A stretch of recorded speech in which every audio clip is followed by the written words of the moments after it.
Power stations कैसे पूरे शहर के लिए इलेक्ट्रिसिटी प्रोड्यूस करती हैं।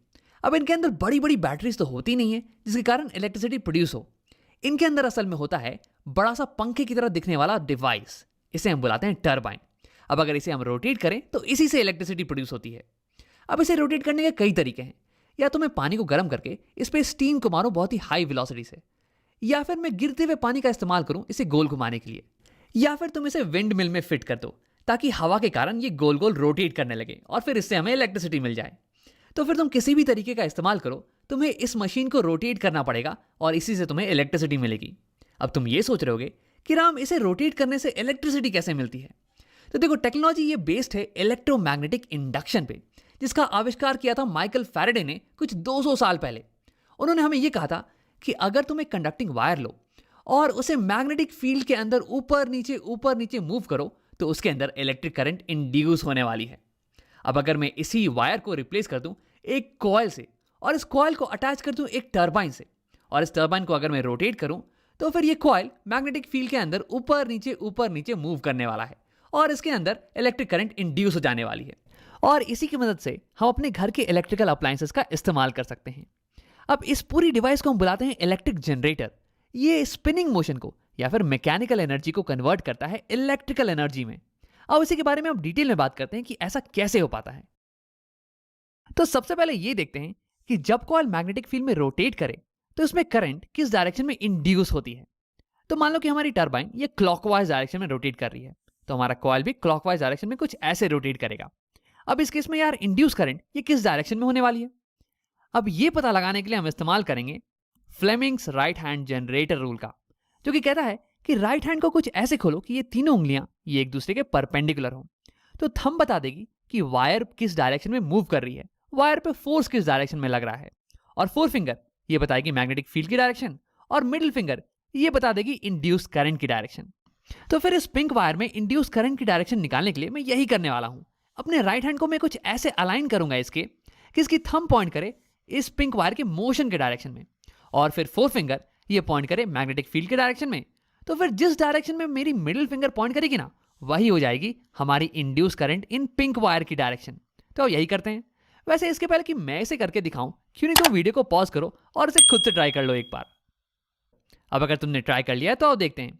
देखो, ये पिंक वायर ये ऊपर की तरफ मूव कर रहा है, तो यानी कि मैं अपने राइट हैंड को कुछ ऐसे अलाइन करूंगा कि इसका थंब ये ऊपर की तरफ पॉइंट करे, और यहाँ पे मैग्नेटिक फील्ड ये राइट डायरेक्शन में पॉइंट कर रही है।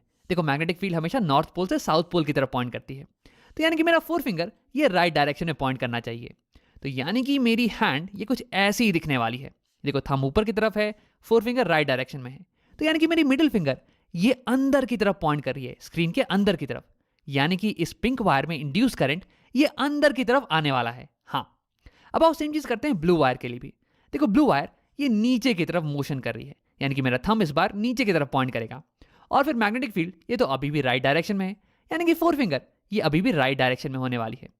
अब अगर इस बार मैं करूं तो राइट हैंड कुछ ऐसे अलाइन होने वाला है, और इस बार तुम्हें दिख रहा होगा कि मिडिल फिंगर ये स्क्रीन के बाहर की तरफ पॉइंट कर रहा है, यानी कि इस ब्लू वायर में करंट ये बाहर की तरफ आने वाली है, ये इंड्यूस आउटवर्ड होने वाली है। तो देखो, हमने यहाँ पे ये देखा कि जब वायर मैग्नेटिक फील्ड में ये ऊपर की तरफ आए तो यानी कि करंट इंड्यूस होती है इनवर्ड डायरेक्शन में, और जब वायर इस मैग्नेटिक फील्ड में नीचे की तरफ जाए तो फिर इसमें इंड्यूस करंट होती है आउटवर्ड डायरेक्शन में। इस चीज को याद रखना, इसका इस्तेमाल हम आगे करने वाले हैं। अब आओ मैं हाथों को हटा देता हूं और करंट की डायरेक्शन को दिखाने के लिए एरोज का इस्तेमाल करता हूं।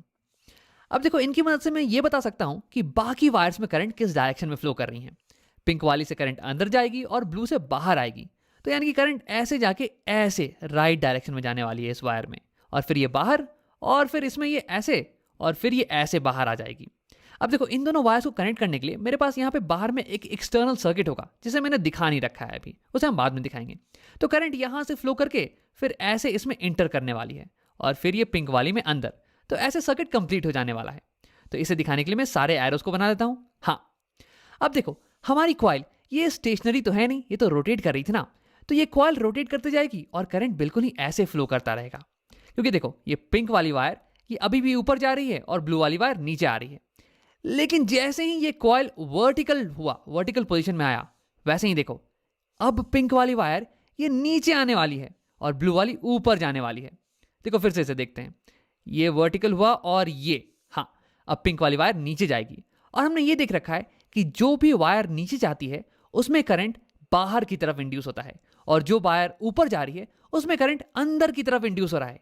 तो इसका मतलब ये कि यहां पे करंट की डायरेक्शन स्विच हो जाने वाली है, कुछ ऐसे। और फिर ये कॉइल ऐसे ही रोटेट करता रहेगा जब तक कि फिर से ये वर्टिकल पोजीशन में ना आ जाए। और अब देखो, अब पिंक वाली वायर ये फिर से ऊपर की तरफ आने वाली है, और जब वायर ऊपर की तरफ आए तो इसमें करंट अंदर की तरफ इंड्यूस होता है। और ब्लू वाली वायर ये अब नीचे की तरफ आने वाली है, और जब वायर नीचे की तरफ आए तो उसमें करंट ये बाहर की तरफ इंड्यूस होता है।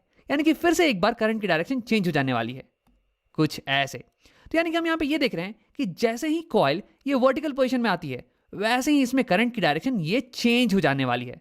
ये इंपॉर्टेंट चीज हो गया। तो अगर मैं तुम्हें इस पूरे मोशन का एनिमेशन दिखाऊं तो ये कुछ ऐसा दिखने वाला है। देखो, जब भी हमारी कॉइल ये मैग्नेटिक फील्ड के परपेंडिकुलर आएगी तो फिर करंट की डायरेक्शन ये चेंज हो जाने वाली है। हाँ, वैसे मैं इस एनिमेशन में कॉइल को रोक दे रहा हूं जब भी ये परपेंडिकुलर आ रही है मैग्नेटिक फील्ड के, ताकि तुम इंड्यूस करंट की डायरेक्शन को चेंज होता हुआ देख सको। वैसे असलियत में ये मोशन बिल्कुल ही कंटिन्यूअस होने वाला है और ये कॉइल कभी रुकने वाली नहीं है। अब तुम्हारे दिमाग में एक सवाल उठ रहा होगा कि राम, मैं इन दोनों वायर्स को एक्सटर्नली कैसे कनेक्ट करूं ताकि ये लूप क्लोज हो जाए और उसमें करंट कंटिन्यूअसली फ्लो करे। तो इसके लिए हम एक नए अरेंजमेंट का इस्तेमाल करने वाले हैं। देखो, अगर मैं एक एक्सटर्नल सर्किट लूं और उसे डायरेक्टली कनेक्ट कर दूं इन वायर से, कुछ ऐसे, तो जब ये कॉइल ये रोटेट करना चालू करेगी तो ये वायर्स ये आपस में उलझने लगेंगे, कुछ ऐसे, और ये जो कनेक्शन है ना ये ब्रेक हो जाने वाला है। तो इसी से बचने के लिए हम एक नए अरेंजमेंट का इस्तेमाल करते हैं जिसमें होते हैं कुछ स्लिप रिंग्स और ब्रशेस। ये कुछ ऐसा दिखता है। ये मेटालिक रिंग्स, इन्हें हम बुला रहे हैं स्लिप रिंग्स। ये पिंक वाली रिंग और ये ब्लू वाली रिंग। और तुम्हें डायग्राम में क्लियरली दिख नहीं रहा होगा, लेकिन ये दोनों रिंग्स ये इंडिविजुअली एक एक वायर से कनेक्टेड हैं।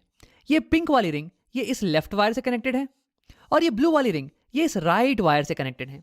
और कनेक्टेड से मेरा मतलब ये है कि जब ये कॉइल रोटेट करता है ना तो ये रिंग्स इसके साथ साथ रोटेट करती हैं। अब ये स्लिप रिंग्स ये कनेक्टेड होती हैं कार्बन ब्रशेस से। ये ब्रश और ये ब्रश वैसे कनेक्टेड नहीं होती हैं, बल्कि केवल टच कर रही होती हैं। मेरा मतलब है कि जब ये स्लिप रिंग्स रोटेट करेंगी ना तो ये ब्रशेस इसके साथ रोटेट नहीं करेंगी, बल्कि ये केवल इसके ऊपर स्लिप करने वाली हैं, और इसलिए तो हम इन रिंग्स को स्लिप रिंग्स बुलाते हैं। अब अगर तुम्हें ये समझ में नहीं आ रहा हो तो मैंने यहाँ पे एक पिक्चर बना रखा है तुम्हें समझाने के लिए। देखो, यहाँ पे एक ब्रश है जो कि एक रिंग को टच कर रही है। अब अगर ये रिंग रोटेट करेगी ना तो ये ब्रश इसके साथ साथ रोटेट नहीं करने वाली है, बल्कि ये केवल उसके ऊपर स्लिप करती रहेगी। तो यहाँ पे हमारा सर्किट तो कंप्लीट हो चुका है। देखो, यहाँ पे ब्लू वाले वायर से करंट आएगी और फिर ये जाने वाली है इस ब्लू वाले स्लिप रिंग में। देखो, ये वायर केवल एक स्लिप रिंग से कनेक्टेड है। फिर यहाँ से करंट ये ट्रांसफर हो जाने वाली है बाहर के सर्किट में because of this carbon brush, और उसके बाद फिर करंट यहाँ से यहाँ जाएगी इस कार्बन ब्रश में, और फिर ये करंट को ट्रांसफर कर देने वाला है इस पिंक वाले स्लिप रिंग में। और ये पिंक वाला स्लिप रिंग ये केवल कनेक्टेड है इस वायर से, तो इसलिए करंट केवल इसमें जाने वाली है। तो ऐसे हमारा हो गया सर्किट कंप्लीट। अब हमारा कॉइल अगर रोटेट करने लग जाए तो ये जो स्लिप रिंग्स है इसके साथ अटैच्ड ये भी इसके साथ साथ रोटेट करने लगेंगे। लेकिन ये कार्बन ब्रशेस ये तो केवल इसे टच कर रहे हैं यार, तो ये केवल इसके ऊपर स्लिप करेंगे, ना कि रोटेट। अब देखो, ये स्लिप रिंग्स और कार्बन ब्रशेस ये दोनों मिलके बाहर वाले वायर्स को उलझने से बचाती हैं, और ये अंदर के कॉइल और बाहर के सर्किट के बीच में इलेक्ट्रिकल कॉन्टैक्ट को मेंटेन रखती हैं, दोनों के बीच में सर्किट को कंप्लीट रखती हैं। अब देखो, जैसे ही हमारा कॉइल ये वर्टिकल पोजीशन में आएगा वैसे ही इंड्यूस इलेक्ट्रिक करंट इसकी डायरेक्शन ये रिवर्स हो जाएगी, कुछ ऐसे। तो अब करंट पिंक वाले वायर से होके पिंक वाले स्लिप रिंग के थ्रू, इस कार्बन ब्रश के थ्रू, इस बल्ब के थ्रू जाके फिर ये ब्लू वाले स्लिप रिंग में जाएगी, और फिर ये उल्टा ऐसे कॉइल के अंदर इंटर कर जाने वाली है। तो यानी कि कॉइल के हर आधे चक्कर पे इस सर्किट में बहने वाला करंट ये अपनी डायरेक्शन को रिवर्स कर देगा।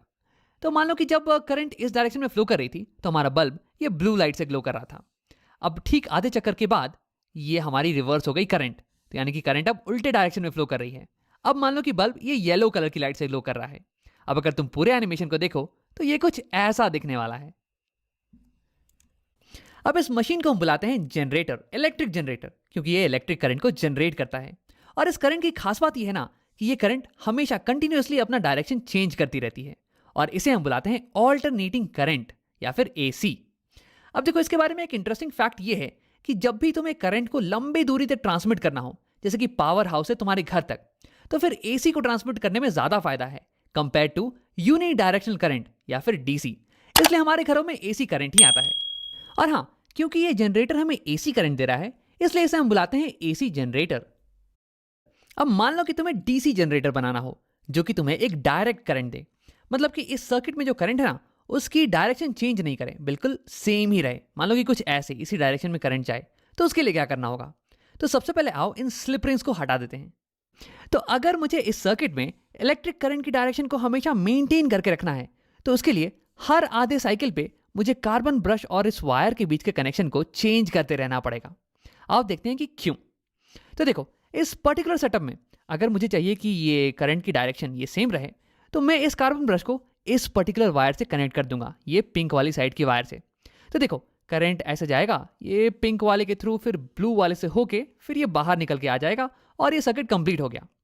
लेकिन देखो, ये कॉइल तो रोटेट कर रही है ना, तो थोड़ी देर बाद ये कॉइल वर्टिकल पोजीशन पे आ जाने वाली है, और जैसे ही ऐसा होगा तो ये करंट की डायरेक्शन ये चेंज कर जाएगी। अब अगर सर्किट में मुझे करंट को ऐसे ही मेंटेन करना है, तो इस बार मुझे इस कार्बन ब्रश को कनेक्ट करना पड़ेगा इस वायर से, ये ब्लू वाली साइड की वायर से। तभी तो करंट ऐसे जाएगी और ये ब्लू वाले के थ्रू फिर पिंक वाले से निकल के फिर ऐसे सर्किट कंप्लीट हो जाएगा। अब देखो, फिर से आधे साइकिल के बाद ये वायर वर्टिकल हो जाने वाली है, ये कॉइल वर्टिकल हो जाएगी और फिर करंट फिर से चेंज कर जाएगा अपना डायरेक्शन। अब इस बार अगर मुझे सर्किट में करंट को सेम मेंटेन करना है, तो इस बार इस कार्बन ब्रश को मुझे इस वायर से कनेक्ट करना पड़ेगा, पिंक वाली साइड के वायर से। तभी तो देखो, करंट ऐसे जाएगी, फिर ये ऐसे जाके फिर ऐसे निकल के सर्किट कंप्लीट हो जाएगा। तो तुम्हें दिख रहा होगा कि कैसे मुझे हर आधे साइकिल के बाद कार्बन ब्रश और वायर के बीच के कॉन्टैक्ट को चेंज करना पड़ रहा है, मुझे कार्बन ब्रश को अलग दूसरे वायर से कनेक्ट करना पड़ रहा है। तो अब हमें ये सोचना है कि ऐसा क्या करें जिससे कि ये कनेक्शन में चेंज ये ऑटोमेटिकली आए और ये हमेशा कंटिन्यूसली आता रहे। तो इसके लिए हमें चाहिए होगा एक नए टाइप का ring, split rings. Slip rings नहीं, स्प्लिट रिंग्स। मतलब कि अगर तुम्हें एक रिंग को लो और उसे बीच से आधे आधे हिस्से में बांट दो, तो तुम्हें मिल जाएगा स्प्लिट रिंग्स। स्प्लिट रिंग्स बनी होती है दो आधे रिंग से जिनके बीच में थोड़ा सा गैप हो। अब आओ देखते हैं कि इसकी मदद से कैसे हम हर आधे साइकिल पे कॉन्टैक्ट को चेंज कर सकते हैं। तो अभी स्टार्टिंग में हमारा कार्बन ब्रश ये पिंक साइड के कॉन्टैक्ट में है, ये देखो। और स्टार्टिंग में हमें बिल्कुल यही चाहिए था ताकि करंट की डायरेक्शन ऐसे ही मेंटेन रहे। लेकिन देखो, थोड़ी देर बाद हमारा कॉइल ये रोटेट करके वर्टिकल हो जाएगा और फिर करंट की डायरेक्शन ये चेंज हो जाने वाली है। लेकिन यहां देखो, हमारा ब्रश ये ब्लू साइड के कॉन्टैक्ट में आ गया है और ये बिल्कुल ही अच्छी चीज है, क्योंकि अभी भी हमारा करंट का डायरेक्शन ये बिल्कुल ही मेंटेन रहने वाला है। अब देखो, तुरंत थोड़ी देर बाद ये जो कॉइल ये फिर से रोटेट करके वर्टिकल पोजीशन में आ जाने वाला है और फिर करंट की डायरेक्शन चेंज कर जाएगी। लेकिन यहाँ देखो, हमारा ब्रश ये पिंक वाले साइड के कॉन्टैक्ट में आ गया है और हमारी करंट की डायरेक्शन ये अभी भी चेंज नहीं हुई है एक्सटर्नल सर्किट में। तो तुम्हें दिख रहा होगा कि कैसे इन स्प्लिट रिंग्स का इस्तेमाल करके हम ऑटोमेटिकली ब्रश और वायर के बीच के कॉन्टैक्ट को चेंज कर पा रहे हैं। तो यहाँ पे हमने बना लिया है अपना डीसी जनरेटर। ये हमें डायरेक्ट करंट देता है। देखो, बाहर के सर्किट में करंट की डायरेक्शन ये हमेशा मेंटेन रह रही है। अब देखो, एक छोटी सी चीज, कम्यूटेटर एक ऐसा डिवाइस होता है जो कि किसी भी सर्किट में करंट की डायरेक्शन को रिवर्स कर दे। देखो, यहाँ इस केस में कॉइल में करंट की डायरेक्शन ये हमेशा चेंज हो रही है, लेकिन बाहर वाले सर्किट में करंट हमेशा एक ही डायरेक्शन में मेंटेन है और ऐसा हो पा रहा है स्प्लिट रिंग्स के कारण। तो स्प्लिट रिंग्स यहाँ पे कम्यूटेटर का काम कर रही हैं। अब आओ वीडियो को यहीं पे खत्म करते हैं। यहां हमने देखा कि अगर मैं एक कॉइल को मैग्नेटिक फील्ड के अंदर रोटेट करवाऊं, तो फिर उसके अंदर इलेक्ट्रोमैग्नेटिक इंडक्शन के कारण करंट जनरेट होने वाला है और इस करंट की डायरेक्शन ये डिपेंड करेगी कि वायर ये मैग्नेटिक फील्ड में ऊपर जा रहा है या फिर नीचे। अब इसी कारण हर हाफ साइकिल के बाद करंट की डायरेक्शन ये रिवर्स कर जाती है। तो यानी कि ये हमारा हो गया एसी जनरेटर। ये हमें देता है ऑल्टरनेटिंग करंट या फिर एक करंट जो कि हमेशा अपनी डायरेक्शन को चेंज करता रहे। अब यहीं पे तुम अगर स्प्लिट रिंग्स का इस्तेमाल करो तो फिर ये एक कम्यूटेटर की तरह एक्ट करने वाली हैं और ये कार्बन ब्रश के कॉन्टैक्ट को हर आधे साइकिल के बाद चेंज कर देंगी ताकि एक्सटर्नल सर्किट में करंट हमेशा एक ही डायरेक्शन में फ्लो करे, हमें डायरेक्ट करंट मिले, और इसे हम बुलाते हैं डीसी जनरेटर।